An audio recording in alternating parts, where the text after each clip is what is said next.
আর 17টা নিয়ম আছে, যে 17টা নিয়ম আমরা এখনো অনেকে জানি না। সম্মানিত উপস্থিতি, আমি 2-1টা নিয়মের কোনো টাচ দিব আপনাদের কাছে। এই 2-1টা নিয়মের কোনো টাচ দিয়ে আমার আলোচনা শেষ করবো। যেহেতু আমরা প্রোগ্রাম শেষ করবো, শেষ করি জোহরের নামাজ ইনশাআল্লাহ পড়বো। ঠিক আছে, অসুবিধা হবে না তো? হ্যাঁ, বলবেই আমরা শেষ করি জোহরের নামাজ পড়বো। যেহেতু কষ্ট করে আপনারা আসছেন, কিছু কথা বলবো। আমাদের প্রধানমন্ত্রী স্যার আছে, উনি গুরুত্বপূর্ণ আলোচনা করবেন। আমাদের এখানে কেউ যদি সিদ্ধান্ত নেয় যে আমি হজ করতে যাব, কি করতে যাব? হজ করতে গেলে অনেকগুলো টাকা লাগে না? লাগে কিনা? আপনি আস্তে আস্তে আমাদের এখানে টাকা রেখে এই টাকাটা নিয়ে আপনি মেয়াদ শেষে টাকা নিয়ে মুনাফা সহ টাকা পাওয়ার পরে আপনি ব্যক্তিগতভাবে হজে যেতে পারবেন, অথবা আমাদের কোম্পানিকে আপনার মাধ্যমেও হজে যাওয়ার সুযোগ আছে। এই হজ বিমাটার মেয়াদ হলো 5 থেকে যে কোনো মেয়াদ, 5 বছর থেকে যে কোনো মেয়াদ দিতে পারে। কারণ আপনি সিদ্ধান্ত নিলেন 5 বছর পরে যাবেন, এখন হজে যেতে টাকা লাগে প্রায় 5-6 লাখ টাকা, তাই না? তাহলে আগামী 5-6 বছর পর কত লাগতে পারে, ওই অনুযায়ী আপনার একটা হিসাব হবে। অর্থাৎ এই হজ স্কিমটা করার পরে আল্লাহ যদি আপনাকে নিয়ে যায় 1 মাসের মাথায় বা 2 মাসের মাথায় বা 1 বছরের মাথায় যদি আল্লাহ আপনাকে নিয়ে যায়, তাহলে এই হজের পুরো টাকাটা আপনার পরিবারকে দেওয়া হবে। আপনি যদি ওসিয়ত করে যান, আমি মার্কেটিং সিস্টেমে লাইফে হজ বিমা করেছি, তারা যে টাকাটা দিবে আমার বন্ধুদের হজ করে যাবে, আমি না থাকবো, তাহলে পরিবারের পক্ষ থেকে তার হজটা পালন হবে কিন্তু অবশ্যই হবে। আমাদের এখানে হজের জন্য টাকা রাখতে পারবেন। আমরা শুরুতেই বলছি আমাদের কোম্পানিটা হলো ইসলামী শরিয়া ভিত্তিতে চলে। কোরআন হাদিস ইলমের কিয়াসের ভিত্তিতে বাংলাদেশে সেন্ট্রাল শরিয়া বোর্ড আছে।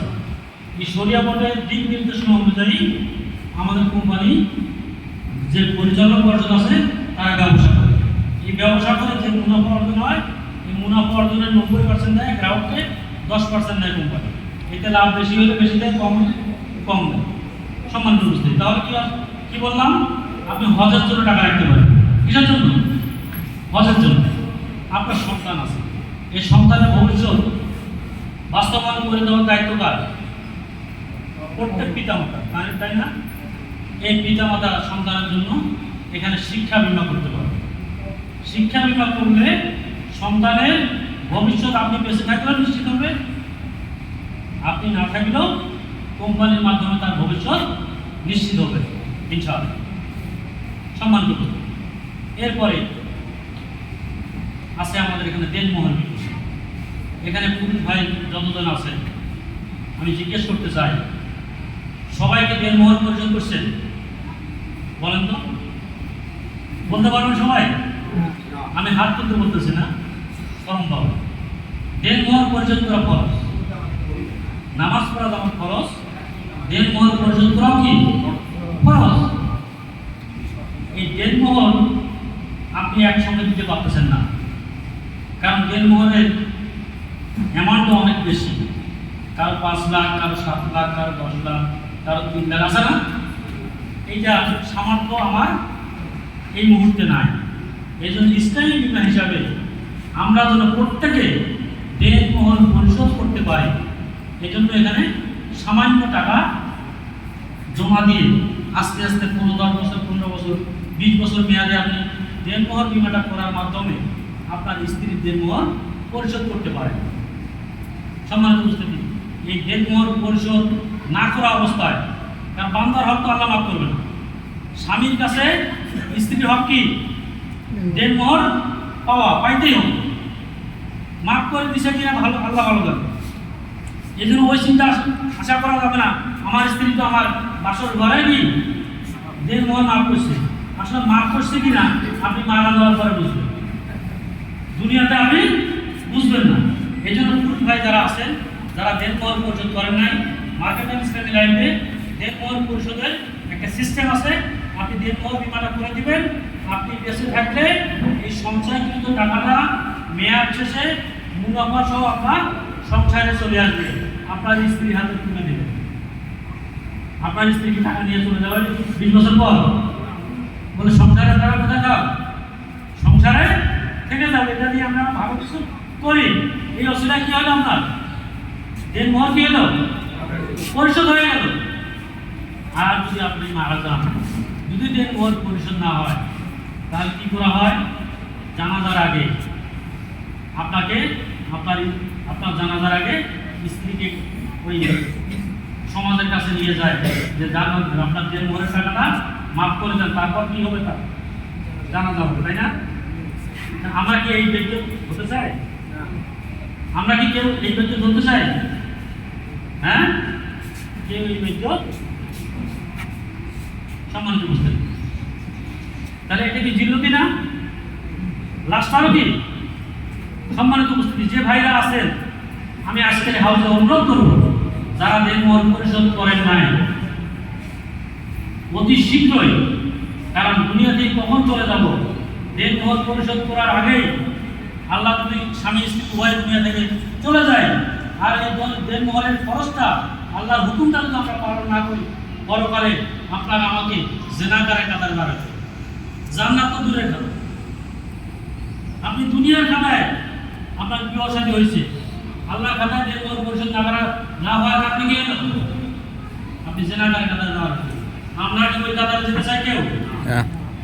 যারা দেনমোহর পরিশোধ করেন নাই, আমাদের দায়িত্বশীল যারা আছেন, তাদের সঙ্গে বসে কয় টাকা কিস্তি হয়, কত 5-7 হাজার টাকা কিস্তি হবে বছর, বা 10 হাজার টাকা কিস্তি হবে, দেওয়ার সামর্থ্য আছে না অনেকের? আপনি বেঁচে থাকলে এই টাকাটায় মেয়াদ শেষে লাভ সহ আপনার সংসারে এই টাকাটা আপনার স্ত্রী তুলে দিবেন। স্ত্রী টাকাটা নিয়ে কি ধরে যাবে? বলবে যে এই টাকাটা নিয়ে এই কাজ করি। এই অসুবিধা কি হলো? দেনমোহর মাফ হয়ে গেল। সম্মানিত উপস্থিতি, যারা দেনমোহর পরিশোধ করেন নাই, তারা দেনমোহর পরিশোধ করবেন। আর মারা গেলে আপনার বাড়িতে আমাদের প্রতিনিধি চলে যাবে। ওই ভাবিকে যা বলবে, ভাবি, বাবা বা বোন, ভাইয়া কিন্তু চলে গেছে, আপনার দেনমোহর বাবদে যে 5 লক্ষ টাকা আগামী 1 মাসের মধ্যে আমি দিয়ে যাব। ওই মহিলাটার মনটা দুর্বল ছিল, তার স্বামী চলে গেছে। যখন আপনি 5 লক্ষ টাকার কথা তার কানে কানে যায় বলবেন যে ভাবি, উনি তো চলে গেছে, ফিরে আসা না সুযোগ আছে? কোনো সুযোগ নাই। আপনি যদি বলেন আপনার দেনমোহর বাবদ উনি 5 লক্ষ টাকা বিমা করে গেছে, এই বিমার বাবদ 5 লক্ষ টাকা আগামী 1 মাস বা 2 মাসের মধ্যে একটা অনুষ্ঠান করে দিয়ে যাবো, তো উনি কি সন্তুষ্ট হবে না অসন্তুষ্ট হবে? তার যে দুঃখ বেদনা আছে সেটা ভুলে গিয়ে দোয়া করবে ওই ভাইয়ের জন্য, যে ভাইটা তার কাছ থেকে কি চলে গেছে, যে আর কিছু না করুক, আমার জন্য কি একটা কিছু করে গেছে। ওই বোনটাকে কি অন্যের দ্বারস্থ হতে হবে? অন্যের দ্বারস্থ হতে হবে না। সম্মানিত উপস্থিতি, এরপরে আছে কি আপনার যুগল বিমা। স্বামী স্ত্রী 2 জনের নামে একটা বিমা, স্বামী স্ত্রী 2 জনের নামে বিমা একটা, ঝুঁকি 2 জন নামে। যারা নতুন বিবাহ শাদী করছেন তাদের জন্য হলো কি যুগল বিমা। এরপরে আছে এককালীন বিমা, অর্থাৎ একবারেই জমা রাখবেন, একবারই পাবেন। সম্মানিত উপস্থিতি, সবগুলোর ব্যাখ্যা দেওয়ার কোনো সুযোগ নাই, আমি আরেকটা 2টা বিমার ব্যাখ্যা দেব সংক্ষেপে। আমরা যারা এখানে উপস্থিত আছি, বার্ধক্য জীবনটা আমাদের জন্য স্বাচ্ছন্দ্য দেয়, অর্থনৈতিকভাবে কোনো ক্রাইসিস না হয়, এটা আমরা সকলে চাই না, নাকি চাই না? এই জন্য আমাদের এখানে পেনশন বিমা আছে। কি বিমা আছে? পেনশন বিমা। এই পেনশন বিমা করলে বার্ধক্য জীবন নিয়ে আপনাদের আর টেনশন থাকবে। বুঝতে পারছেন?